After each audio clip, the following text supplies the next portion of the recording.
Arkadaşlar merhaba. Ben Marmara Üniversitesi yüksek lisans öğrencisi Arda Can Aydın.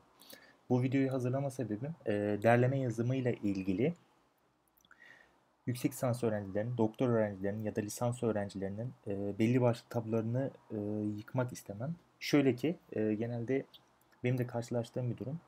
E, Herhangi bir derleme yazımında referans gösterecek bir hoca olmadığı zaman o derlemenin yayınlanmayacağı gibi bir düşünce var. Bu düşüncenin yanlış olduğunu göstermek ve belirtmek için bu videoyu hazırladım. Ki benim gibi yüksek lisans, doktora, işte lisans, lise tarzı okullarda okuyan arkadaşlarım için öğretici bir video olmasını istiyorum. Şöyle ki derleme yazımında 3 tane aşamadan bahsetmek istiyorum. İlki, yani bu en önemlisi, konunun belirlenmesi. Ben sağlık alanında çalışma yapıyorum. Alzheimer hastalığı üzerine. Ve çalışmalarım Cannabis sativa.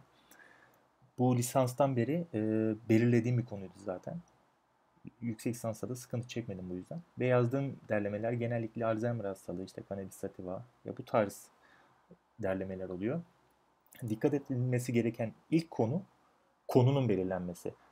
Yani ne hakkında derleme yazacağım? Bu derleme kime ne yarar sağlayacak? Ya benim derlememe girecek bir kişi ne bulacak? Ya bu soruyu kendinize sorduğunuzda net bir cevap oluşturuyorsanız derleme yazmaya başlayabilirsiniz. Eğer konuyu belirlediğinizi varsayarsak ikinci en önemli konu literatür taraması.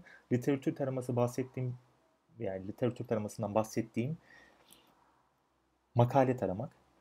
Yani makale de değil aslında makale her türlü yazı ya bilimsel her türlü yazı kaynağı dayanağı olan yani öyle asparagas haber içermeyen her türlü yazıyı okuyarak özetleyerek sizin bir metin oluşturmaya çalışmanız bu bahsettiğim literatür taraması. Genellikle Google Akademik kullanılıyor fakat ben PubMed üzerinden daha çok çalışma yapıyorum. Şöyle ki PubMed üzerinde daha güncel bilgiler oluyor ve hani bir makale yani yüksek lisans mesela makale hazırlıyorum ben. Bitirdiğim zaman hani PubMed'de yayınlanacak bu makale ve hani akademik düşünce şeyi daha yüksek. Google'dan direkt aratabilirsiniz PubMed olarak. Zaten direkt çıkıyor. Buraya İngilizce yazmanız gerekiyor. Uğraşacağınız konu. Ben Alzheimer hastalığı üzerine örnek vermek istiyorum.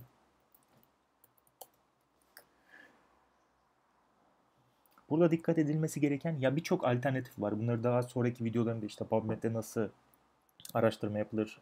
Ya mesela burada isterseniz Türkiye'de mesela şu üniversitede yapılmış derlemeleri de çıkartabilirsiniz. Türkiye'de şu ilde yapılmış, Türkiye'de şu hocanın yaptığı. Ya mesela buradan şöyle bir şey, püf noktasından bahsedeyim. Mesela bir hoca bulmak istiyorsunuz. Ya yurt dışıyla bağlantı kurmak istiyorsunuz. Yurt dışında bir hoca ya da Türkiye'de bir hocaya bağlantı kurmak istiyorsunuz. Hocanın makalesini gördünüz. Mesela burada Expand'e tıkladığınız zaman bu derlemeyi yazan hocanın genelde burada ya bunda yok ama hani genellikle e-mail adresi olur. Yani bu hocanın diğer makalelerini şu yazısına tıkladığınız zaman bulabilirsiniz. Burada diğer makalelerine girdiğinde mesela şuradan giriyorum. Rastgele bir makale. Ya bu şu an uğraştığım konu hocanın e-mail adresini bulmak, ona ulaşmak. Bakın burada mesela kimmiş bu? Şu birinci hocanın. Mesela bu hocanın e-mail adresini bulduk. Bu tarz araştırmalarla ulaşmak istediğiniz hocanın e-mail adresini buradan bulabilirsiniz. Makalelerini okuyabilirsiniz. Yani hani hocaya ulaşmada şu makalenizi okudum, şu tarz yaptığınız çalışmaları çok beğendim. Hani sizinle çalışmak istiyorum tarzı maillerde çok yararlı olduğunu düşünüyorum.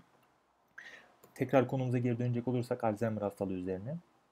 Yapmanız gereken ilk şu mesela burada sınırlandırmış 1913 ile 2021 arası. Tabii ki bu kadar eski makalelerle hiçbir işimiz yok ya bu kadar eski makale var mı onu bile bilmiyorum.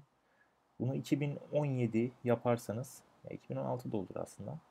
Daha iyi olur. Yani makalelerin yeniliği kalitesi bakımından daha iyidir. Buradan şöyle bir püf nokta vereceğim. Bu püf nokta çok önemli bir püf nokta. PubMed'de genellikle makaleler ücretli oluyor. Yani değerli hocaların yazdığı makaleler, yani onlar da belli bir ücret karşılığı. Ama sıkıntı şu, dolar üzerinden ve yüksek miktarlara ulaşıyor. Sizin yapmanız gereken, beğendiğiniz makalede, mesela rastgele bir makale beğeniyorum şu an.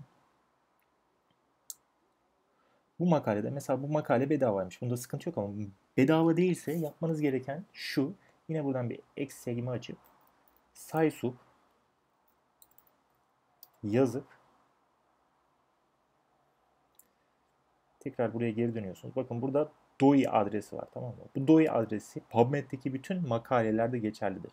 Bu makaleyi sağ tıklayıp kopyaladığınızda ve alıp buraya yapıştırdığınızda, aç dediğinizde, burada gördüğünüz gibi bu makalenin ücretsiz full sürümünü burada görüyorsunuz. Yani buradan indir butonuyla rahatlıkla indirebilirsiniz. Ya bu Saysu'dan sınırsız indirme seçeneğiniz var. Hiçbir sıkıntı yok. Hiçbir ücret yok. Bir virüs girmesi tarzı bir şey yok. Bunun yapılış amacı aslında bizim gibi öğrenciler bunu yapmış ya. Sanırım Rusya'dan bulmuşlardı. Yanlış biliyorsam düzeltin lütfen. İndirdiniz mesela makaleyi. Hemen özet kısmına göz gezdirdiniz şöyle. Ya bu İngilizcesi sıkıntı olan arkadaşlar için Google Translate biliyorsunuz dört dörtlük artık. Yani dört dörtlük dediğim %100 çeviri garantisi yok ama yine de eskisine göre 1000 kat çok iyi.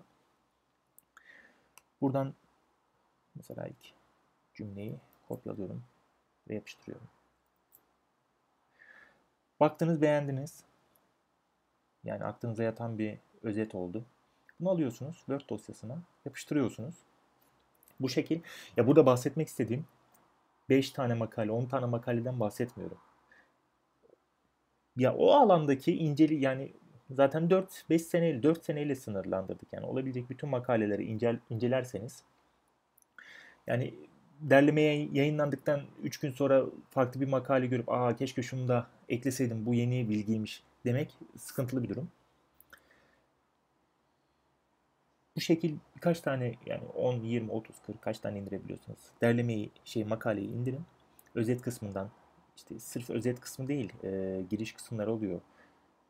İyice öğrenip, yani konu, uzmanlık alanınız neyse, yani çalışma alanınız neyse, mesela burada her şey hakkında bilgi vermiş. Burada kolesterol ve kalp ile ilgili birkaç açıklayıcı bilgi var. Mesela bu kısım, resimler, görseller çok önemli mesela. Kolesterolün Alzheimer hastalığı üzerine etkisinden bahsediyor burada. Ya bunu alıp mesela yapıştırabilirsiniz altında referans vererek, yani tabii ki kaynakçada belirterek kaynağın şeyini, ismini, yazarını. Bunu kullanabilirsiniz ve çok da değerli bir resim açıkçası. Word dosyasını oluşturduğunuzda, yani bakacaksınız ki bir sürü birikti. Bunları teker teker okuduğunuzda, ya belli bir sıraya göre, yani giriş, gelişme, sonuç tarzı incelediğinizde çok güzel bir nizami sıraya dizmeniz gerekiyor. Burada benim mesela yazdığım bir derleme e, Türk Farmakope dergisinde yayınlanmıştı 2019 yılında. Cannabis sativa ile ilgili.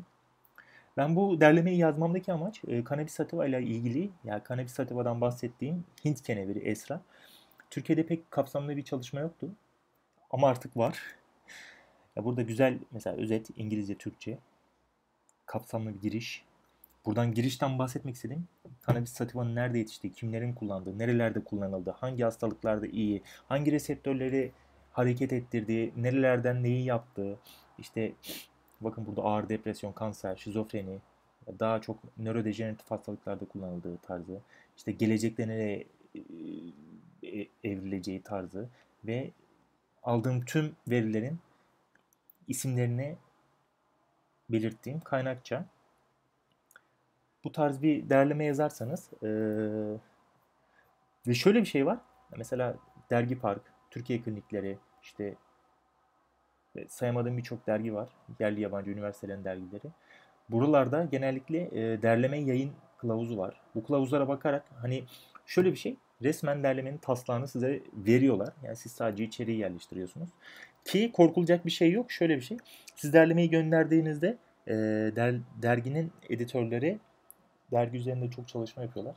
Yani düzenlemesi gereken yerleri size geri mail atarak belirtiyorlar. Şu noktada şuraları düzeltirseniz daha iyi olur tarzı. Yani Kendi güvenen arkadaşların, akademik kariyer yapmak isteyen arkadaşların CV'sinde CV'sini geçtim, yani kendi gelişiminde çok yararlı olabileceğini düşünüyorum. Daha sonraki videolarımda yine derleme yazımı, makale yazımı, işte daha bu içeriklerle ilgili detaylı bilgiler vereceğim. Dinlediğiniz için çok teşekkür ederim. Kendinize iyi bakın.